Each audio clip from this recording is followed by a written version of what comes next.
ప్రియమైనటువంటి దేవుని బిడ్డలారా, కానీ యేసయ్య మనకిచ్చిన స్వాతంత్రం పరిశుద్ధతకే బందీ అవుతావు, నీతికే బందీ అవుతావు, ప్రేమకే బందీ అవుతావు, కనికరానికే బందీ అవుతావు. ఇట్లా ఆయన మనల్ని పిలిచారు. మహిమ కలిగినటువంటి దేవుని పిల్లలం భూమి మీద మనం. స్తోత్రం చెప్పండి. యేసు ప్రభువారు మనకిచ్చిన స్వాతంత్రం యొక్క గొప్ప విలువ ఏంటంటే మహిమ కలిగిన దేవుని పిల్లలం. మనం చూసి సృష్టి కూడా, నేను కూడా మహిమ పొందాలి, క్రొత్త భూమి క్రొత్త ఆకాశం నాకు రావాలి అని చూస్తుంది. ఈ భూమి మరి ఎందుకు ఏడుస్తుంది? మనుషులు మతం కోసం కొట్టుకు చూస్తున్నారు, ఆర్థిక అంతస్తుల కోసం కొట్టుకు చూస్తున్నారు.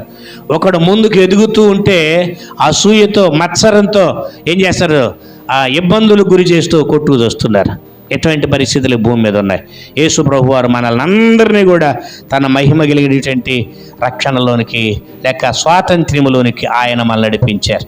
ఒకటి దాసులుగా ఉండమని చెప్పారు, రెండవది కనికరం చూపమని చెప్పారు, మూడవది క్రియలు కలిగి బ్రతకమన్నారు, నాలుగవది బలంగా బ్రతకమన్నారు, ఐదవది మహిమ కలిగిన దేవుని కుమారులుగా బ్రతకమన్నారు. Praise the lord.